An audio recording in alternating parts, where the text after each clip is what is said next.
Hello guys, hello everyone. For today's video guys, ay ako ang speaker sa aming online platform. So ayan po yung online platform namin. Isa itong worship platform mga kaigsoon, mga kaibigan, na kung saan is lahat ng mga kakilala sa buong mundo, sorry, grabe buong mundo kasi nga worldwide to eh. And tonight is ako yung speaker sa lesson study. So meron akong lesson dito guys. So ako yung mag-i-explain, ako yung speaker for today's video. So pakinggan nyo guys, sana may matutunan kayo kasi nga ito is tungkol po sa kung paano tayo magsasalita, kung paano tayo mag-deal ng may conflict. So maganda ang lesson natin ngayon guys, kaya I hope na tapusin nyo ang video to hanggang sa matapos guys. Para rin naman to sa ating lahat, for awareness kung paano natin i-deal, kung ano yung magiging reaction natin in every circumstances na darating sa ating buhay. So ayan po. Ang lesson po kasi natin ngayon ay based sa buhay nila Josue, sa Bible, sa Josue 1:12. So yan ang chapter po dyan is about sa conflict noon. So makukuhanan din to, naging lesson natin ito kasi nga makukuhanan to natin ng maraming lesson sa buhay natin sa ngayon.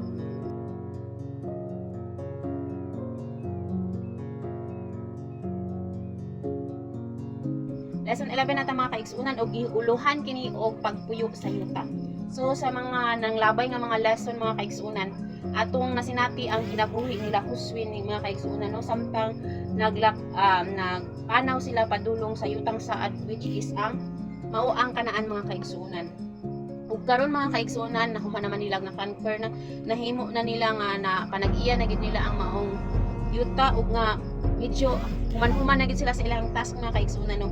Ug ining mga panahon na si Josue humana sa ilahang mga gipangsugo nga mga buluhaton sa iyahang mga ginsakpan no, sa 12 ka mga tribu ug iyahan na kining nga gipapauli sa tagsa-tagsa nila nga mga lugar, sa ilang tagsa-tagsa ka mga balong-balong nga kaigsunan.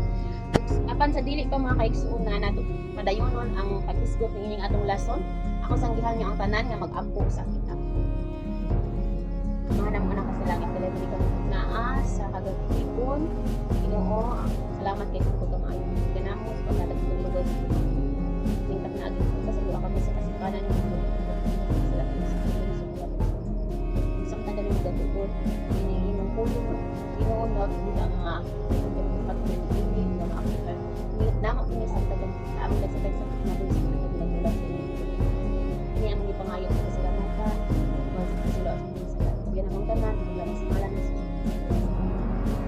Okay, ang atong bersikulo mga kaigsunan nakita din na sa Proverbio 15:1.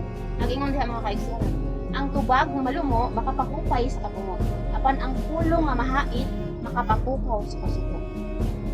Hindot kaayo ang maong bersikulo mga kaigsunan og grabe siya klaro mga kaigsunan. Bisan sa kinsa naman mga kaigsunan no, kung makasinati ta nga suko, murag matakdan baya kuday talabi nagmukay pagkita ninyo banghagan din kay diretso. So suko kuda diretso pero itambagan ta sa Salmista David nga kung naay ka masuko daw kuno sa ato nya tubago nato og malumo. So murag mambugnaw ang iyang kasuko, instead nga masuko siya og samot murag minor siguro mga kaigsunan og hatod ngadto sa dili na pagkasuko. So mao gini kasagari nato makita karon sa atong komunidad mga kaigsunan, dili lang sa atong tagsa-tagsa ka panimalay, bisan sa atong mga trabahoan, sa simbahan mga kaigsunan nga dili gid balikayan nga maka-encounter ta og mga kasikasi nga mga kasuko, panaglalis, panagbingkil mga kaigsunan tungod kay lahi-lahi biya ta og mga rasa mga kaigsunan, lahi-lahi mga nabrot at mga batasan sa isig ka pamilya, lahi-lahi tag mga points of view sa kinabuhi. So kanang digid malikayan nga adunay panagbingkil nga mohatod kanato sa matag usa sa pagkasuko. Ug nining takna ang mga kaigsunan samtang sila Josue dito sa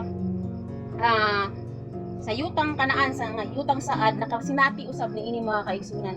Ngani kung atong basahon ang tibuok chapter sa Josue 22 mga kaigsunan, makita nato gana nga murag something na attention mga kaigsunan kay sa ilahang pagpanaw manggudaghan na kay silag naagian, di ba?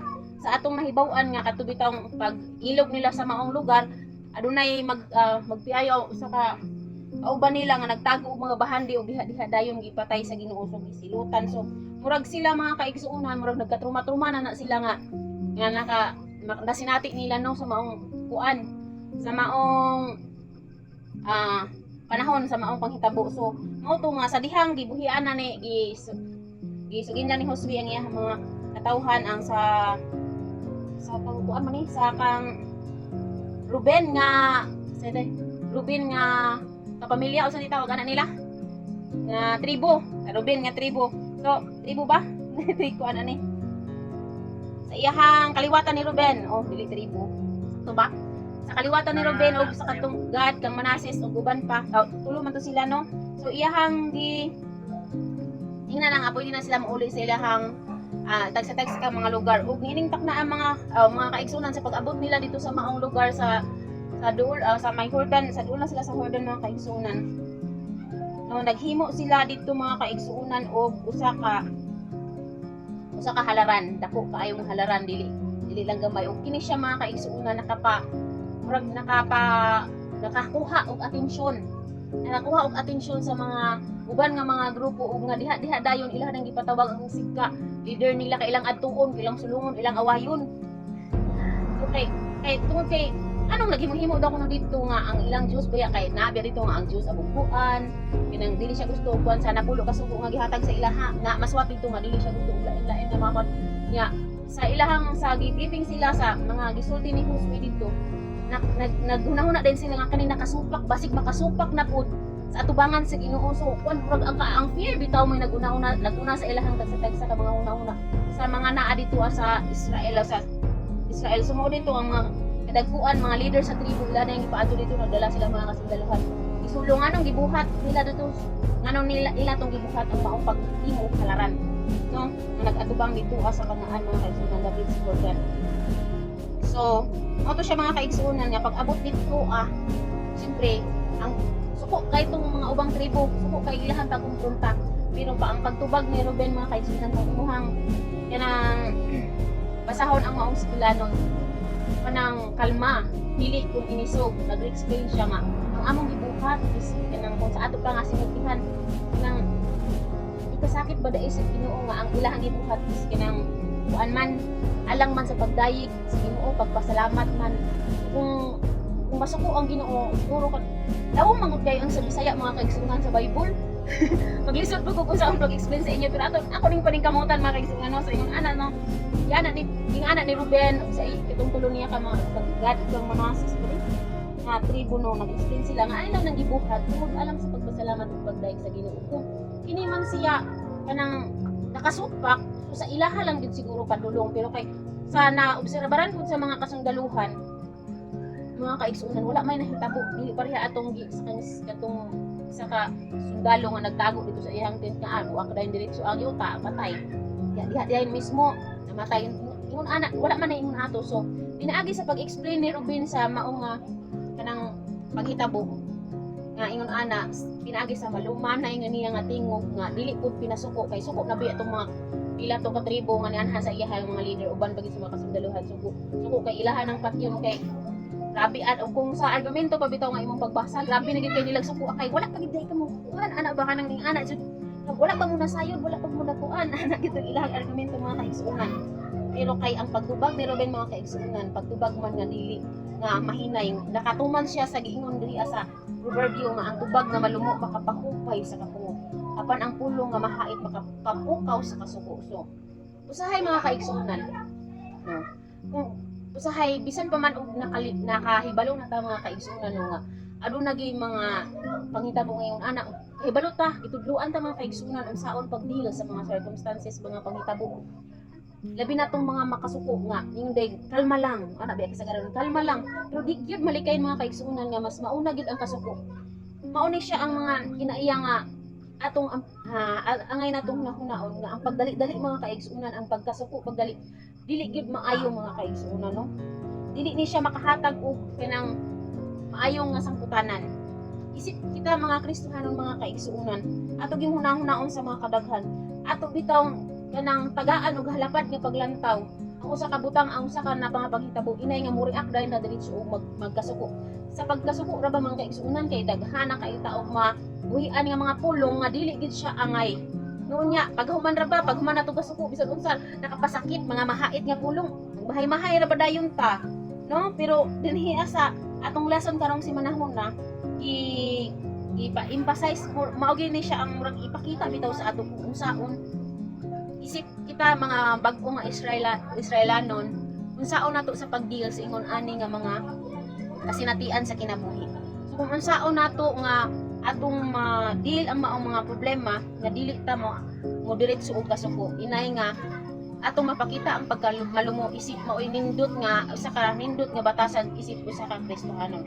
So diining si manahuna mga kaigsuonan, atong matun-an ining si manahuna ang sa Domingo naguluhan diri og pagkamatinumanon, no? Kay syempre gisugo biya gid sini sa Ginoo ang mga katawhan sa Israel nga magmatinumanon lang gid sa sugo. Naagid naa siya perminti kanunay mag-bless kanila, magpanalangin, mag-uban. Same pud na sa ato karon mga kaigsuonan. Nabasa nato diha sa Biblia gisugo kitang tanan nga magmatinumanon sa iyang sugo aron na same pud nga panalangin o kadagay nga naabot sa mga Israelhanon sa unang panahon maabot pud kanato mga kaigsuonan.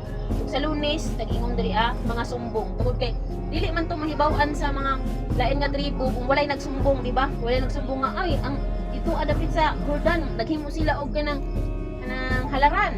So di man to maabot sa ubang mga leaders kung walay sumbong. So atong mahibaw-an diri kung unsang klase nga sumbong mga kaigsuonan sa Lunes. Sa Martes mga kaigsuonan naguluhan pud kini gisamok sa mga nangagi tungod kay kani mga kaigsuonan. So sa mga naagian ba nila daghan kay sila na experience no nga tungod sa pagka mga masukihon o mga supakan sa uban nga mga Israelanon. So nidangan sa ilahang mga ingon ato nga mga pakitabo nga dili lalim. So mao na nga kadto nga tungod sa sumbong wag na aware sila na alert mo dito ni sulong dahil sa dito.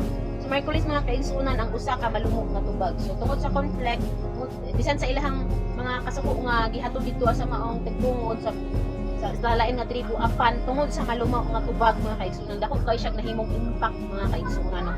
Sa maong nga panghitabo sa maong nga sitwasyon ug sa Huwebes mga kaigsuonan paghusay sa away. So syempre pag-ingunaan na no kanay mga paghitabo ato gina siyang paningkamutan nga kini siya mahusay na dili na unta gid mo dako nga wala na gyud mo dako kay kita mga Kristohanon dili gid para sa ato ang away no dili na maayo nga aduna kita mga conflict sa atong isig kaingon dili lang kaysa dili sa sulod sa atong panimalay na mingon sila normal ra daw kuno ang away pero malikayan gyud na mga kaigsuonan kung ato lamang hinduman sugo sa Ginoo nga dili gyud ang pagkamalumo kung atong batnan sa atong pagsatag sa kaugalingon ang pagkamalumo no malikayan gyud na siya mga kaigsuonan og dili og gikan diri sa atong panimalay hatod ni ngadto sa komunidad sa tanang katawhan madala ni siya nindot gyud kayang kinabuhi pagka nindot gyud kay sa kinabuhi sa kalibutan mga kaigsuonan kung dili magkaaway walay kang peaceful kay ang kinabuhi mga kaigsuonan. So mo na siya ang lesson nato karong sa imanahon na ug I hope na naamoy nakatun-an an inyong nasabtan mga kaigsuonan ang ako ang pagpasabot o